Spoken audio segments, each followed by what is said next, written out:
Hey everyone, this is Scott from the Scott to Grow podcast. Welcome to another edition of ReWatching STAR TREK DISCOVERY Season 1. Today I'm talking about Episode 13, What's Past Is Prelude. So I'm just going to be starting off with the plot summary and then just talking about my general thoughts about this episode.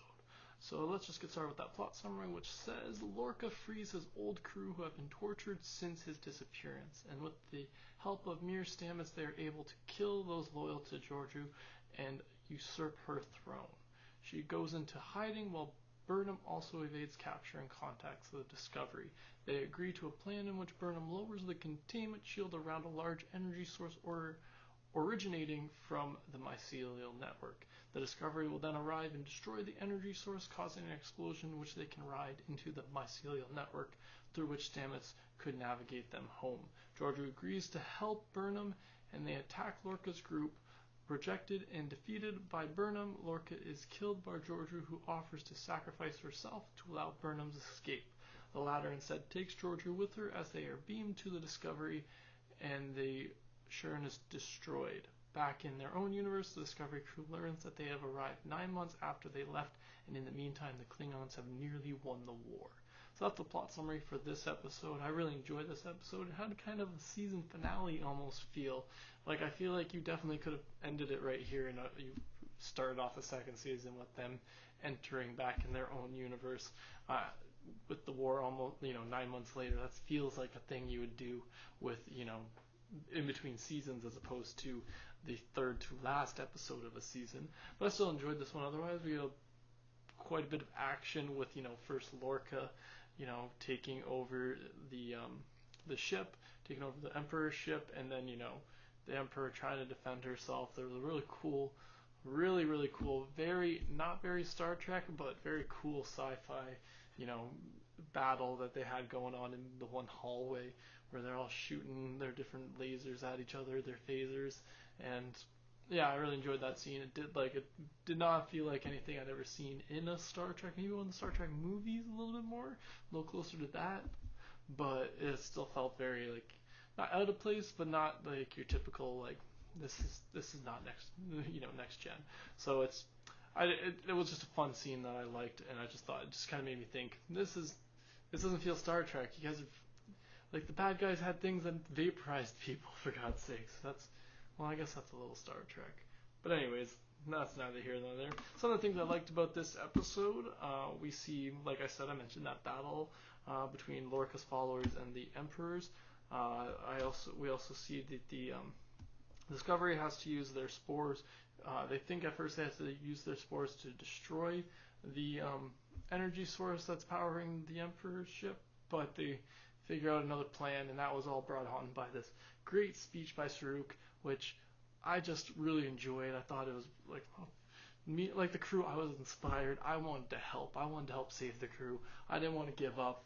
There's no such thing as a no-win scenario, which I like that kind of reference to the Kobayashi Maru, which is big in obviously the Star Trek universe.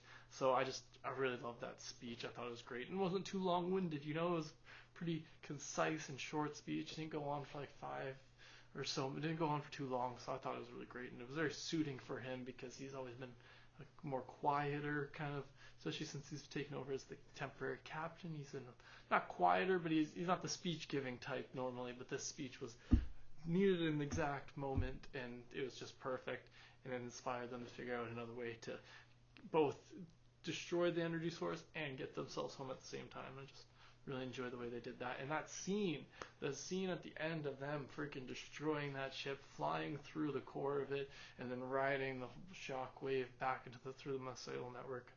Wow, that was some great CGI. I can see I love that they invested the money in this season in this CGI and the effects, because they just look great. My hat's off to the effects team that worked on this, because I just really enjoyed that. It looked awesome seeing that thing, seeing the Discovery fly through the ship, through the freaking thing that looked like the energy ball that looked like a sun, and then I love that stuff. That's why I like watching these sci-fi shows, is for those scenes of spaceships doing things that you never see in real life. So I really enjoyed that scene as well.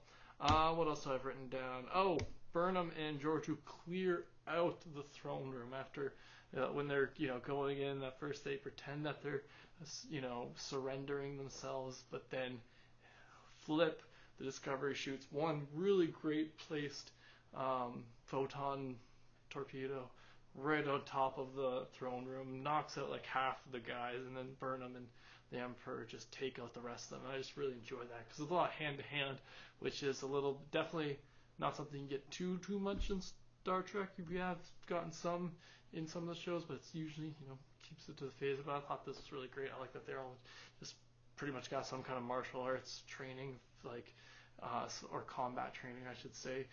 So I just really enjoyed that scene of them just kicking ass, taking names, all that fun stuff. And then it ends with Georgiou killing Lorca, stabbing him with a sword, which I was just like, oh, that's the way to kill someone. If you got a sword, use it. Screw those phaser things, stab him with the sword.